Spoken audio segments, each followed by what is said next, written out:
Welcome back. We are here, MaxBet Podcast, live at Blackfire. The G2E wrap-up episode. Show ended 10 minutes ago. We're here. And I'm joined today by Hillary McAfee, social media advisor to the stars. That's why I think of you anyway. Welcome and thanks for coming. Thank you so much for having me. How was your show? How was your show? It was long. Yeah. But very good. Very good. So I think you were probably famous, and I say famous loosely, like in the industry. Very loosely. Prior to this week. Yes, or prior to this show and leading up to it. But what I was actually, so we were on a panel together. We can talk about it later. But so that made me follow you, right? And then you did quite a few PSAs. You were doing these videos of saying, hey, here's kind of pro tip on maybe things to do, things not to do for LinkedIn. So I'll start with an easy one. One of the ones you posted, you're like, get ready for the Thursday afternoon, Friday morning step counter posts. So do you have a sense of how many steps you did this week? Like, is that because I now know mine because I knew I was coming here. I was like, let me look at my steps. You know, this is super disappointing because I got a new Apple Watch and I didn't activate it in time and I didn't bring it. So I'm just clueless. I have no idea I don't know where I land. I'm completely lost. Yeah. But I overheard a lot of people at the show talking about their step count. Yeah. What was the biggest number you heard? I heard 17,000. Per day, though. 17 per day. Yeah. So that feels acceptable. I don't know. Well, I feel like that's like higher than the 10K mark, but nothing crazy. Yeah, that was my average. Like I'm impressed by that. Like I'm proud of them. But was my average. Oh, 12? Okay. Yeah, I made bad decisions this week because I planned. Well, it's still a lot. It's like 5 miles. Okay. But I planned poorly because I was like, I have a meeting on this side of the show, and then no doubt my meeting is on the next side of the show. So I just was back and forth. I was like, I didn't plan myself in a good sequence, so I paid for it with. No, it's good. It's good. Yeah. You walked it off. I did. So what was your most reacted to public service announcement? I feel like for anyone that doesn't watch this, they should go back and find these. But you were basically in front of things saying, hey, listen, there's phrases we've overused as people, which I used one today and you called me out before. Yeah, it was horrible. It was terrible. There's things to kind of get into, it seemed like a lot of people were responding to that. Like you got good engagement. I've heard people referencing them in conversation. So what was the best advice that you think was most embraced, or what was your reaction to some of that? The best response, I think, was probably the wardrobe one. The one where I talked about, guys, let's not all wear a navy suit every day. And if we are, let's iron it. They did not listen to you, by the way. They might have ironed. I didn't see a lot of know. Wrinkled suits, but I definitely saw a lot of navy suits. I have my doubts about both of those. But, yeah, it was about the suits, and maybe let's, have some themes for, if you're with the company, whatever you're doing. But a lot of people did that. AGS did that. Well, they were cooking out. Right, so I was going to ask you, right? So you're not new to our industry, but you're newer to gaming. It's your second G2E, right? Is what you told me. So, so then it's probably a very fresh look at things, right? And as a marketer, G2E is like a marketer's dream, right? It's your best. I don't know, for most certainly North American companies, it's the biggest show of the year for them, right? Obviously, the Europeans have ICE in London. It used to be London, I guess now it's Barcelona. So what stood out to you? So you mentioned AGS had a theme. I thought that booth looked pretty cool. Was there any other big, you're like, wow, that was creative, or just fresh-faced marketing? What popped out to you? What caught your eye this week? Some really cool booths. Novamatic had a really, really cool. Did you stop by their booth? I walked by. I don't know that I stopped in, but it was really cool. What did they do? They did a whole Banksy theme. So kind of similar to this vibe, gorilla, but they did it based on the cities where they have their offices. Yeah, cool. So they had Puerto Rico and Chicago. So they had the floor where it's the streets, and then they had each station was they had Chicago and cool. all different kinds of places. It was really cool. But then they had all of the graffiti art was centered around that city. Oh, interesting. And then now they're going to put it on all of the banks when they send them out, based on the location. Oh, so that's going to make it into the product. Yeah. So it's not just cool marketing for the show. It's actually going to go out. I think that's, it's really cool. So they did that. They had a bunch of interactive elements too, which were really neat. Blueberry had a really cool booth. I don't know if you went over there. I definitely went to Blueberry. The animatronic devil was pretty cool. It was. The pirate It was song. intense. Yeah. And then they had beer. They had a custom beer they that do. they made. Do that. Shout out Kohan. Well, I don't know Steve Kohan's brother's name, but the brother of Kohan is the one who brews all the beer and the non-alcoholic drinks too. So he's their COO. So it's an in-house thing. That was buzzy in a lot of ways, I guess. Yeah, that's cool. And then I heard, I didn't see it, But I heard Light and Wonder had like a flash mob dance-off thing. I saw the video of it, so I didn't see it live. I mean, it is what it is. But yeah, it was pretty cool. And it looked like, to me, it was some employees in there too. So it wasn't just hired out paid actors. So right. Which I looked like maybe some of them, because there were some costumes. And so that was pretty cool. But yeah, I definitely saw the video. I was like, that would be such a wild moment, right? Because think about, you're having the meeting. If you're in business, you're getting a game demo, or you're doing some sort of business chat, and then all of a sudden, he'll start dancing. You're like, wait, what? Like, okay, why are you doing the jig? Me. You're not the flash mobber. Yeah, no. I've always wanted to be part of a flash mob. Really? I can't dance for anything, but I could probably play another role, bang the tambourine or something. Like, I don't know. I just feel like it would be fun. Those are some of my favorite videos. You watch those ones in Europe where, like, randomly, like, a little girl will give a guy $1. And he's playing the violin, and then all of a sudden there's a whole orchestra. Like, it used to be like a whole movement. Really? I don't know. In like 2011, flash mobs were all the thing. Everyone wanted to be a part of one. I'm about 12 years behind the times. No one will call me trendy. That's not a news flash for me. Yeah, we love that for you. So, all right. So then people after our panel realized that you and I were connected. And so they came to me and they all were talking about your chicken video. Oh my God. So are we willing to share this? Can you tell how we got to this story? Yeah. So I was going to be there for a long time at the Venetian, and you can't use the refrigerators in the Venetian, like in the rooms. Yeah, no, they're all stocked and they're all like weight. Oh, it's like a mini bar, so you can't bring your own water. I see. Okay, yeah. So I did an Uber Eats order, and I got like some protein shakes and protein bars and water or whatever. And I was hungry that night, so I wanted just like some chicken tenders with my salad. And I was like, good break. Easy. Yeah. It's good done. show food. Yeah, I'm ordering from the grocery store. We all know. And so to the Venetian, the grocery store delivers, or Uber Eats takes it to you. Yeah. Okay, got it. Sorry. So because I was getting like grocery like things that didn't have to be refrigerated. Got it. Because again, I did not have a refrigerator. Yeah, right. Which is important. Mini bar. So I only got 2 chicken tenders because I'm like, that's going to be good. I could shelf those and keep on going. Yeah. Yeah, you'd think. And so then I had to go all the way down, bring it all the way up, and then I got in, and then I realized that there was a substitution.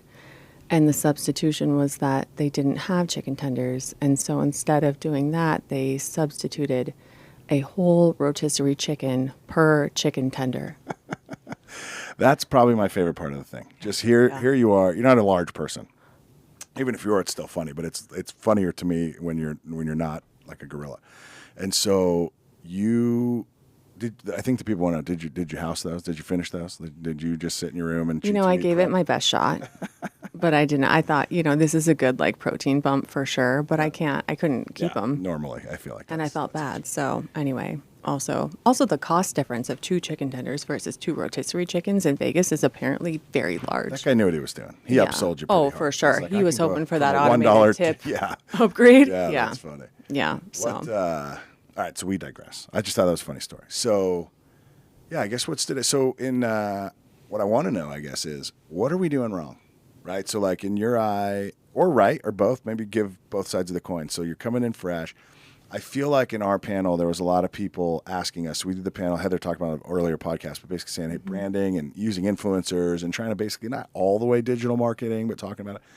And it just seemed there was a sense of like, we know we're not hitting the right chord. Like, not everybody feels confident that their message is cutting through the noise, or that they're really getting maybe the love that they were hoping to get. So maybe they're putting their valiant effort in, but it's not hitting. Mm-hmm. So I guess walking around, like, did you see? And you don't have to call, like, for the negative stuff, don't necessarily call names out. It's not necessarily trying to headhunt here, but like, did you see anything you're like, ooh, I wouldn't have done that? Or like, was there, like, what advice do you have? Maybe it's more of a teaching moment than a critical moment, but like, did anything jump out as like a train wreck, or then afterwards the inverse of that, like just some superstar marketing that you saw? I think just overall, a lot of brands are transitioning in a good way to it just being about the games. Like, you're literally in the gaming industry where it's all about fun things. You've got like characters and themes and licensed deals, and there's just so much you can build off of. And then, there's just not a lot of execution when it comes to the actual displaying of the games in some situations. But I saw so much innovation this time around, and last year too. There was some really cool things. So I think each year it's getting better and better as people are continuing to like realize, okay, we don't need to be like super corporate for B2B structure. It can actually be fun, because we have to sell that it's fun to the customers who want to also sell it to their customers in the casinos. So, yeah, I saw so many fun things this time, which were really encouraging, and I loved it. So then how does, because I think you're right. Like, I think there's this movement towards, and I don't want to say Blueberry started it. They're an easy example. Plus, they were just recently on the show, so it's fresh in my mind. But you say, like, they updated the logo. They embraced this kind of graffiti, Jordans to work type of culture, and it felt very, I don't know if modern's the right word, but it's certainly more casual, right? And it's not to say they're unprofessional, but certainly more casual. And so then that jives with what you could call corporate, right? When you're saying like everybody's in Navy suits or whatever the other inverse of that is. So if somebody's in a Navy suit culture, right, and they maybe don't have the full street swag to go full, let's call it Blueberry, what's the first way to do it? Because I feel like sometimes it can feel forced too, right? Like sometimes like, oh, well, we just did we all wore, I don't know what the example would be, but we did something that everyone's like, that just is weird, right? So like, how do you do it almost authentically? Or how do you get there? How do you modernize your Navy suit culture in a world that's maybe screaming for you to do that without feeling inauthentic? Yeah. I mean, I think you just have to establish like what you want your brand to be known for. And if you already have that established, that's fine. But, and then how do you take it and actually apply it in a way that a younger generation is going to want to like see it and be invested in it? I think that's what I'm asking you. Like, how do you do that? Like, so let's say you have your identity. Is it because like here we are talking about Novomatic, which honestly, I wouldn't have thought of them as a graffiti brand, right? Like when you say, hey, they're doing graffiti, I'm like, that's awesome. I don't know. And to be fair, I'm not like the foremost expert on Novomatic, but it's not somebody that I would have, they probably would have been more in my Navy suit category, I guess, just historically what I know and my limited view. And so here you go, like, actually they're pretty, there's a first one you mentioned when I asked you. Like, so obviously it stood out. Like, how does somebody follow that? I mean, obviously not everyone's going to do graffiti all over the booth, but like what other examples are in right now? What other trends maybe could people lean into and be like, to your point, Jordans are in. We talked about that this week. Graffiti style art is back in. Like what other types of things would that quote unquote younger generation be like, all right, I'm listening. You got my eye. I think one thing that some brands are doing really well is they're using their employees like as their brand awareness, which is so smart. It's cost effective. It gets your message across that this is who you are. And I love it when people get to share things like the wins of their business or whatever. Like certain people will share like reports from their brand instead of just the brand sharing them, specifically like LinkedIn. And I think that's so smart because that is going to get way more reach than your brand's account will ever get, probably, if you do it through your employees. But then also just being in content alone, I think that putting faces to your brand is so valuable. And a lot of them are doing it really, really well in the industry now. But I think that's a really good first step is just to really humanize your brand first instead of like going really crazy and completely changing everything. Like visually, you can just kind of go for more of like your core messaging and have it be, this is who we are. And, we're not all like suits and super formal. And let's humanize it a little bit and show who we really are. Because like we talked about, like I've never unfollowed a brand for having too much personality. Yeah, what a quote that was, right? Like just lean in. Like I think that was, I don't want to say that like we didn't get a standing O, but like that was where I think when you said that, a lot of people sat up and were like, you're probably right. There's not a personality boundary. There's probably some, obviously you can't say certain things or you don't want to be mean or derogatory. Like there's boundaries that you can't do, but just embracing that. It's an interesting point you make about humanizing like through the employee base. I always thought that was cool because I've been in like kind of many parts of the chain. And so when you're the executive doing the article, it's not that I don't care, but I'm like, I've been quoted before, right? So it's not quite as exciting when I'm quoted or you're like, oh, this is our so-and-so and we think he's important, so we're going to put him on the thing. But when you get like a more middle of the company employee or a line level employee and it's like, hey, this guy, this is Darius and he's out there with the wrench fixing your games and he loves it here. And it's like, you post that? He and all his friends think that's the coolest thing ever, right? And so you get a lot more reach with the folks that are kind of maybe in his network that aren't subscribing to the corporate page because who does that, right? Like very few people. So yeah, that's a good point. I did see some of that. There was actually a booth I asked because there was people that were scrolling through on the there like a digital display. I was like, are those employees? Because there was like one girl, I was like, is that you? Kind of, she's like, yeah, that's me. I was like, she was pumped. Like there was energy behind it. So it's a good point that you make that that's their. That's a good way to do it. and just be authentic. Let them be themselves. Right. Hopefully they have good things to say, and if not, maybe change some things. But yeah, no, that's good. I mean, give them a little bit of a PR training, quick media sesh. Yeah, exactly. Yeah. What did you see? I think it's called Play and Go. So this is like something that stood out to me. I have no idea if this monetizes. I have no idea if this is commercially viable. But they had Formula One simulator in the booth. Did you see this? Right? Yeah. That was pretty cool to watch. Again, I don't know if it's a real product or if it's just a way to get people around, but I was waiting. I didn't want to do it because I felt like trying to get into that, I would need to be like a circus acrobat to try to get in and out of it. I would have loved to have seen you try to get into that. Actually, not get in, get out of that. I was watching. Did you watch people get out of that? I did, yeah. And well, my favorite part of it was the lady who was there. Very nice lady. They had clearly booked appointments. And she tells the guy that was up next, because there was a few of us standing around. They had an open. They go, "You want to do it?" I go, "No, he can do it." He's like, "Oh, he was very excited." She goes, "Just get on it like you're getting on a horse." And I'm like, "What? Like it's a chair? It's So that was probably my quote of the week. Just ride it like a horse. You'll be fine. This F1 simulator for Play and Go. I think so. Like I said, I don't know anything about that business. I just thought it was a pretty cool thing. And it's like, even if that's not your, but that'd be fun. Just put something cool like that in your booth and get people around. Then go, "Oh, by the way, have you seen the latest product?" Like, just have a good time with it. I mean, it's so memorable too. Like, they're going to be, It would have been more memorable if they planned some fails in the middle. Just be like, "All right, we're going to put this guy in, and he's going to absolutely rip his pants while he's getting out, or he's going to she's going to face plant." And it was like by design, so you don't feel like you're making fun of a real person. But it's like, it's still a funny moment. Because you wouldn't want that to happen to somebody on it, like earnestly. Like, you want it to be like staged, but man, if there's a very clear risk of danger there. So yeah, that would be wild. What I do feel like, though, coming off of that panel, there was a lot of questions about brand building and so some of those tips I think you're talking about is like being authentic and use that.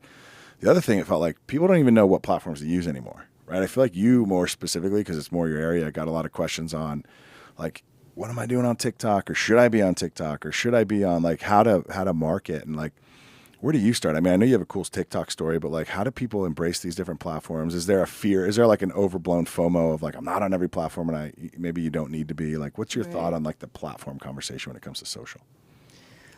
I mean, I think it just really depends on where your audience is, what you're providing, and like, are you B2B? Are you B2C? Those are huge factors. Like, obviously, if you're B2B, you're going to want to be on LinkedIn, and you're probably going to want to like really work on your content strategy, especially going into 2025, because it's just expanding so much right now, and you don't really want to get left in the dust. So I think it's definitely shifting from like a more like, look what we did, and this is so great, and let's reshare this article, to actually creating intentional content there that represents your brand, and also highlights like your employees and highlights what you're doing, but in a way that adds like value and isn't just like a highlight reel. It's such an interesting thing, though, right? So just pause on the LinkedIn. Let's stay there for a minute. So you're telling me, because I'm assuming anyone listening to this is a LinkedIn, like, this is a B2B style podcast. Like, it's not. So LinkedIn's probably the core of most people, what we're doing here. So you say, get with the times, basically. I'm paraphrasing because you said more than that, but like you're saying, in 2025, let's call it, the content game changes, right? Mm-hmm. It's not just a bulletin board for your accomplishments anymore, right? It shouldn't just be, hey, we did this and we did that. Like, maybe you still have room for that, because you're probably never going to get it truly away. But what, like, I don't know, like, yes, the employee focus, like, is there a style of content? Like, should they be doing more video-based content versus static imagery? Because I feel like you see a good blend of that now. Mm-hmm. Like, it used to be all imagery, or it used to be words, and then it used to be like, okay, now we were shortlisted for this award, and you probably want to let people know that. Like, I'm not saying it's a bad post, but like, is it all imagery, or do you now just do more? Because you're starting to see some people, I would say, like yourself, yours was a little more planned. Like, you had clearly had like whatever that screen was behind you, but you just kind of popped up. Like, it was probably one production level higher than just opening your iPhone and going, let's talk right now, right? So like, how casual do you get? Like, should the CEO of a company just be popping up going, hey, it's so-and-so here, and here I'm excited because I'm with the team in whatever office location? Or is it more formalized? Like, how do you figure out where to land on that spectrum? Or like, what should they be doing? Like, if you're giving advice, I know I'm rambling, but if you're giving advice, I would say I always like to test out every form of content, like, and circulate through it just to see what actually works. And there's definitely going to be certain types of content, like text posts or photo posts or whatever, that just don't work for your brand. Like, they just get zero reach and they perform terribly. For me, it's text posts. My text posts always fail. They do really, really bad. But I still try them because what if it picks up eventually at some point? So I think. Have you found one type of text post works? Like, I would assume that if you're going to have a text-based post right now, it has to be funny. You think? I would like your text if it was funny. Okay. If you're personal, like, so if you're a company, if you're a person and you're like, hey, it's me and we got a new job, like that type of thing. Okay, maybe I'll like that because it's a significant personal milestone. But if you're a brand, I feel like just make me laugh. Like, I don't know that I'm going to go out of my way to like you because you're amazing. You're like, oh, this brand is great and we did that. I'm like, maybe if the video was funny, I'd watch it, or if it was entertaining. Yeah. But the text, I feel like for me would be humor. Does that not matter? Is that just me being me, or is there a I think that's there? A good opinion. Yeah. I'm not sure. I think that's difficult for brands to come up with humor in a text post, but I mean, some definitely do. My read on it is it's usually just that they're more maybe nervous to try. Yes. Right, because if you, like, I try all the time and I miss a lot, right? But it's like if you try that and you're not funny, I feel like they're more afraid of the joke not landing than taking the risk and see the upside if it does land. So for sure. I feel like that's why you don't see it, right? But I feel like there's some brands, maybe not in our business, that have that like kind of playful, self-deprecating humor, and I'm like, I like them more, right? Because you're right, your product is a little weird. I use it, but like, it's funny too sometimes. So I agree. So text is maybe less exciting. In my situation. Well, sure, but you're telling me really you're sure. telling yourself analytically, like you've seen personally that text hasn't been as good. Yeah. And so, what's your best content? Video? For a while, it was photo posts, and the thing is, LinkedIn has just rapidly been changing over the past year. Yeah. So things that worked like 6 months ago aren't really hitting the same way. So for me, it used to be photos with text. Like that was really the only thing that really drove a lot of impressions. When you say text, you mean like you copy. Post a picture, but it's a caption in the thing, or it's like in the photo you put text like artistic text? You're saying you wrote a thing. Hey, here we are at G2E 24. Shout out to so-and-so SBC for hosting this great party. Right. Or it was like a series of photos, like a couple photos did really well. Yeah. And that was the same on Instagram for a while. You have to do like a carousel of photos. There's more of that happening now too, right? Like you're just getting, And now they're showing up on Reels too. That's a whole other thing. But anyway. LinkedIn Reels. No, I'm talking about Instagram. But what you were saying about brands being afraid to like fail, I think that's so true because people are afraid to put, I think like, it's like 90% are just scrollers. Yeah. Like 90-something% of people who are just on LinkedIn are just scrolling on LinkedIn. They're not actually contributing any content. Right. Because they don't want to, or they're worried about it. They're scared to. So I have a friend, I won't name her. She won an award recently, and she wanted to post about it on her own. She's like, hey, like, so she posted this. And to be fair, she didn't consult me prior to, which she didn't need to, but she posted this thing, and then it was out live for like an hour, and then she goes, hey, I posted this thing, I'm terrified, like, I don't know if this is going to go well, and da-da-da, and I'm like, well, let me look. I'm like, it's actually brilliant. Like, seemed like a great post, and everyone was loving it, so I was like, what are you worried about? She's like, I don't know, I just never do this. So, like, it was just for her so out of the comfort zone that it's just like, even if it was a valuable thing that most people would like, she's like, I just can't, right? And so maybe that's what you're talking about, the scrollers, like, I don't know, man, like, what am I going to say? Like, are they just nervous that they say a thing and then get ridiculed, like, I guess because the internet's mean, right? So, yeah, that's interesting. They just scroll. How do you cut through the noise? I think you make sure you focus on quality over quantity. Are you talking about just like content that you post? Well, to your point, right? Yeah, I guess. I don't know. We're just chatting. Yeah. But like, I think it's make it something different than other people. Well, because here's what I laughed about, right? Like, I can't tell you how many times I got stopped. I mean, it wasn't like hundreds, maybe a dozen times this week, which feel like a lot, of people commenting on the memes that we did to create the post, right? Mm-hmm. Because, again, when you're scrolling through like all the pre-G2E posts, and it's very professionally done, right? So I'm not commenting on the professionalism, but it's a very company logo and somebody's headshot in the middle going, I'll be at G2E and book a meeting, right? Booth so-and-so. And it's like, all right. And then if you're connected to a lot of people, you're going to see probably that same template multiple times. You're certainly going to see versions of that same post dozens of times. So I felt like by the week or two before the show, I'm just scrolling through like, I don't even see that anymore. Like, it's just my eyes have shut that off. Right.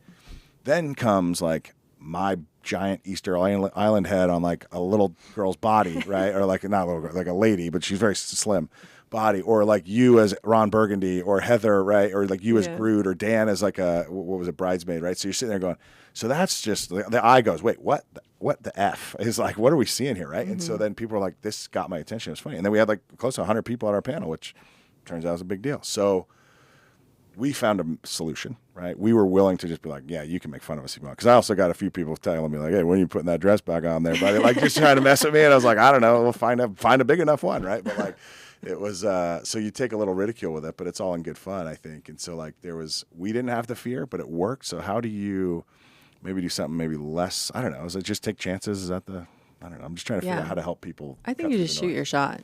Yeah. Honestly. I think the internet, you see thousands of posts a day. Yep. The chances of them you're remembering your like mediocre post are slim to none. Yeah, well, that goes back to the one. Yeah. No one thinks about you as much as you do. Really, right, exactly. Yeah. Everyone goes to bed thinking about themselves, so it really doesn't matter.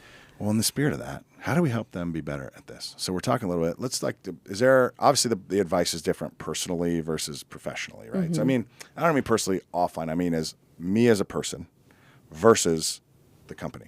Yeah, so like if you're a social media manager, it probably applies to both. Most people here probably just only have their own personal profile.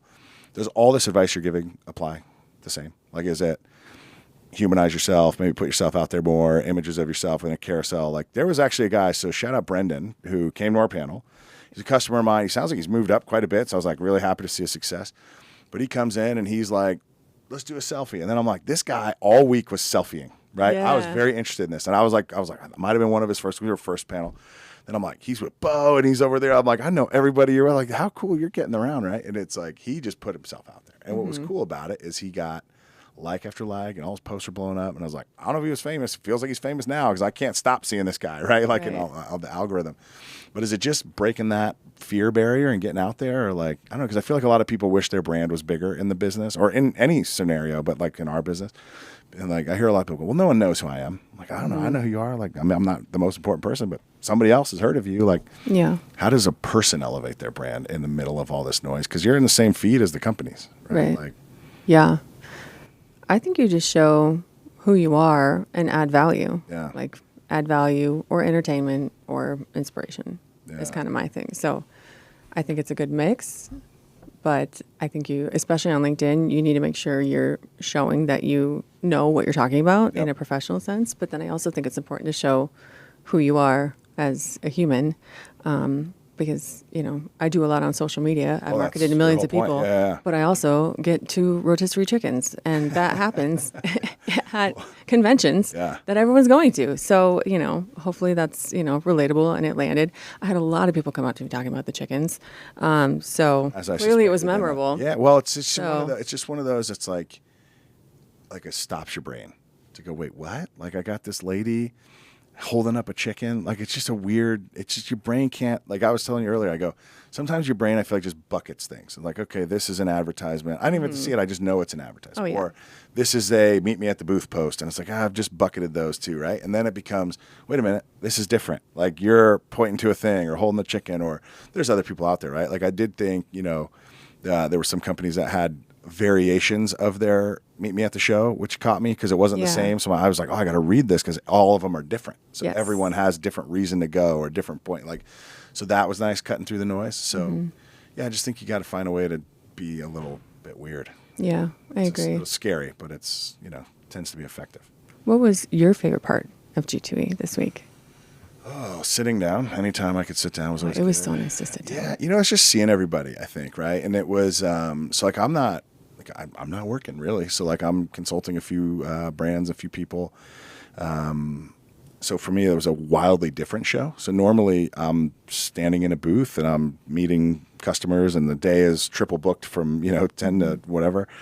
And so this was like very targeted value adds, being able to go, hey, I think you should meet them. And like walk in that meeting together and being able to say, hey, if I can introduce you to, there's helpfulness there. So that was awesome, right? So the idea of like, you know, I always say people helping people, but it was like that vibe was pretty cool. I did like the more casual schedule because sometimes it's a grind. I mean, I shout out to anyone that had to stand in a booth for 3 days. Like that is not an easy life to live. So I don't know. I don't know that I had a favorite like product that stuck it out. Like I certainly didn't do enough time playing all the games to go, oh, this game is going to be the next thing. But I just think like the energy was good. But yeah, just the ability to see everybody is always good because I feel like, we all get in our bubbles and we're working remote or traveling and you don't see everybody, and hugged about 900 people. So it's always good. It's like a big homecoming. Yeah. Yeah. It's like a big reunion. Yeah, because it's like especially and it's different levels, right? So like the first 2 days, usually if you're in a vendor-customer relationship, you usually feel like you're going to be on either side of that. That's what you see. Mm-hmm. By Thursday, it tends to be a lot more like vendor side chatting because customers can still stick around, but a lot of them leave, right? And so you go, it's just different. But you get all the different flavors of say what's up, say how are you, and then because a lot of times people move jobs too, right? So even though it's like, hey, we work together, and then you go over there and I don't see as much, and like, but I really liked you when we worked together. It's like, man, now I get to go relive that joy for 30 minutes or 5 or whatever it's going to be at the show, right? Yeah, so, yeah. Homecoming's an interesting way to say it, but I do think that's right. Did I already ask you what your favorite part was? I feel like I should counter that question, but I might have already done that. My favorite part was. Well, I was looking for the soft pretzels the whole time, and I did not find any booth with a soft pretzel, which was very disappointing. There was a steak booth. There was a guy grilling steaks. Steak booth? Yeah, I walked by. It's like on the, I don't know how to describe it. It's the side of the booth, the side of the show, opposite Light and Wonder. So whatever that's called. I don't know if that's like the north side or whatever. So you got the big guys, like Gucci row on one side, the opposite side. That's what I think of it. Like it's all the big companies. You got Light and Wonder, Aristocrat, Konami. It's like Rodeo Drive. Yeah, right. Yeah. So Interblock, get this whole row. And so it's like, all right, so they're there. So whatever the opposite of that was, not to say it's worse, but it's just the physical opposite side. There's a guy just grilling steaks. And I was like, what are you doing? Like he was trying to, like that was his business. I think it was Omaha Steaks. Oh, really? He was trying to do a steak deal. I do think I saw this. But I was just like, man, like how do you do that for $9? Like that'd be a rough, because I'd want to eat all the steaks, right? So I'm sitting there, not eating any, flipping them out. So yeah, that was interesting. But AGS had food too. They had like a whole thing. Nashville cookout vibe, and like I loved what they did leading up to it. They put like recipe cards on LinkedIn, like meet up with us here, and then they had like little things for where like the ingredients would be, and I thought that was really neat. So did they win? Did they win G2E for you, since you were talking about themes? And I think so. That's the theme that I think is most memorable for me. Yeah, I think it's that one, probably that and the Banksy theme for Novomatic. I like that one a lot. Weirdly, they were right across the street from each other, so I don't know if they were. I don't know if you could plan that better, but wow, something cooking on that street over there. Yeah, right? No pun intended. All right, so you were mentioning off air. I want to ask you about this. You went to some fancy party where there was a formaldehyde shark. Are you allowed to talk about this? Or yeah, I think I can. It seemed like it was very exclusive, but I just wasn't sure. Like, Mike's upset because he wasn't invited. I don't party, but it's nice to be invited sometimes. I know. Yeah, I'm not important enough to sorry. do that. Yeah, no, it was at the Damien Hirst Suite at the Palms, which is apparently like $100,000 a night. Like, who is paying? First of all, who is paying $100,000 a night? Is that just a name? Like, is that just a number they're putting on it? Like, a projected value, just so people think that it's a lot, but then it just goes to like their high roller clients when they're in town. I don't know. Most likely, I don't know. I'm not the ins and outs of operations. But apparently, he's an artist and he does these like installations in these suites. Okay, I was just learning this, so I see. This is probably like common knowledge, but this is what I just found out. I only learned it this week, so I'm assuming most people don't know this. So he's a very high class artist. Yes. This suite is now full of his art. Yes, but it was a very interesting theme. It was like butterflies, like. The theme of the party was butterflies, or the art? No, the art. Like, I see. Okay. And then pills. So like the. You're gonna have to keep going. That sounds bad. That's not a good theme. That is what it is. Do not support drugs on this pod. Yeah. So they had like wallpaper with all the different kinds of like pills and medicine and stuff, and then like butterflies, and then they had formaldehyde sharks in the entryway, just like welcome. Yeah. And then they had like skeletons of swordfish. Anyway, it was very impressive. But apparently, and then they had a wall of $2 million worth of diamonds. Well, that's why it costs so much to stay in the suite. You can't just sleep amongst the diamonds for nothing. Okay, this isn't a discount room here. That's a premium experience. Yeah, it felt premium to me. No, that was Next IO. They put on a great event. They always put on great events. Next IO did that. That's cool. They did. Shout out to them for a great luxury party. Wonderful. 10 out of 10. So what are you looking forward to in 25, I guess? So you're what? So let's talk about you first. I mean, we kind of been talking about you, but like you're social media manager to the stars. That's how I think of it. But you're consulting. You have a firm that you offer help to people in social media. Mm-hmm. what's the next big trend? I mean, I think we've kind of been talking about a little bit of LinkedIn change, but like if people come to you, like what's the biggest thing that you're going, here's what we need to move to? Is it, I don't know, or here, what, I don't know. Don't let me answer it for you. Let me just ask you that. Because I feel like I told Heather that. I go, I don't know why I do this. I'm trying to get better. The biggest trend or what's going into 2025? Yeah, just like what's coming up as a marketer, as, you know, helping steward people into the next wave of social media. Like, what are you looking forward to? I am looking forward to seeing brands show more of their personality. I think that's going to be a big shift because I think we've seen that after COVID in 2020, like everything moved to like really raw, authentic because people weren't able to do big productions. Yep. So we've really like stripped down and are no longer like super curated and beautiful and filtered. And now it's just people want literal videos of them in their car, like talking, as opposed to like a big production. So, but is that, and you're saying that's okay? Like yeah. Because here's the thing I think people would think about is if I'm just in my car, it feels, it's certainly not high production value. No. Right? But iPhones are great or whatever phone you have, but like the iPhone cameras are nice. You're getting good audio quality, generally good video quality. But I'm just in my car, right? You're saying like, don't be afraid of that. It's not about the quality. It's about people feeling like they can connect with you. Yeah. They want to feel like they're having a conversation with you, like it's a FaceTime. Interesting. Because that is what's going to stop them, and they're going to watch that as opposed to like some kind of curated looking commercial that pops up on their TikTok. They're not going to want it. Like advertising. And people can sniff that out. You've got like 1.7 seconds to get someone's attention. Is that an actual fact, or you make that up? 1.7 seconds? Yes. People can tell it's an ad in 1.7 seconds. 1,000. Yes. Like you're that's it. Yeah. Like you have that much time. Mm-hmm. So you better be memorable, which is why I think a lot of people are going to a more authentic, like stripped down version because people will actually watch that. They actually want to consume that kind of content. Are we just in a cycle? Are we just in some weirdo cycle where like it's all highly produced, and then you're saying, hey, you want to cut through it, just be in your car or whatever, be on your rocking chair, your recline, whatever you're doing, your desk. And then the advertisers are going to go, we're just going to make it look like we're at the desk, right? And then they come back, and now all the ads are in the car, and then you got to go back. Like, is it just this chase kind of like back and forth, or do you think like, no, advertisers can't get past the high production value, and we can live safely in this car world where we're still cutting through the noise? I think it's just adjusting to like the next generation and how they want to be sold to, really. So I don't think brands don't necessarily need to be getting in their cars and taking video. I don't know. But they should be paying other people to do it on their behalf. Yeah. And reach that audience authentically. They don't have to be the ones to do it. But that makes sense. But play in the space. Get somebody in a car. Exactly. Get someone in it for you. Interesting. So I have a weirdo question. It's like a survey question. Selfish in nature, but actually really charitable. So the reason I have this ridiculous haircut is we shaved our heads for St. Baldrick's. Yes. And so such a good cause. Great cause, right? Helping kids that are fighting cancer, helping them get the support they need to go through the process. Actually helps their families quite a bit when they have to travel and do things. So couldn't be more pumped for St. Baldrick's. This year we raised roughly $100,000. Over the last 3 years combined is like $500,000. So shout out Dan Inkster for that. Here's what people came up to me. I had a lot of people come up to me saying, man, I wish I could help, but I'm bald already, right? I don't have hair to start with. Or some people were saying to me, hey, like Omer, who I'm going to put on the spot here in a minute, he comes up, he's known for his beautiful hair. He's got great lettuce. He's like, I would help, but I can't. Like, this is my brand, man. Like, it's more than just the hair for me. So I was suggested on multiple occasions is, should we do a chest waxing for the kids?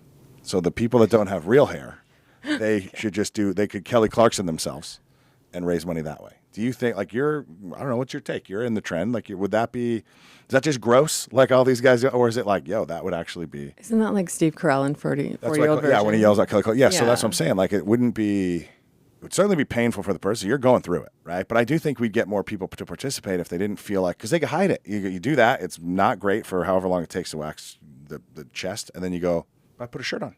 And now I can still show up to G2E with my great hairstyle that everyone seems to go to the barber. But you can't reuse that hair, though, right? They don't reuse the hair for St. Baldrick's. Oh, they don't? No. So I've done both. So with like wigs for kids, which I am a big fan of, you have to have, I think it's at least 10, but they prefer 12 inches of hair, and then they will very specifically kind of tie it off and cut it in a way. My son did that. Yeah. Cut it in a way that you can make a wig for a child that has no hair. Yeah. So that's separate. Baldrick's is really based on the idea that most men don't want to be bald, and we're willing to do it for the kids, right? Because I'll tell you, I'm generally pretty nice. half of us at least, we look ridiculous with no hair. Some guys, you go, dude, if it ever falls out, you're fine, right? Most of us feel like, we all feel like we look bad. So it's like this sacrifice that we make to kind of fuel this. And I think a lot of our friends and family are like, yeah, we want to see you look ridiculous. So we pony up. I guess my question is there any value in...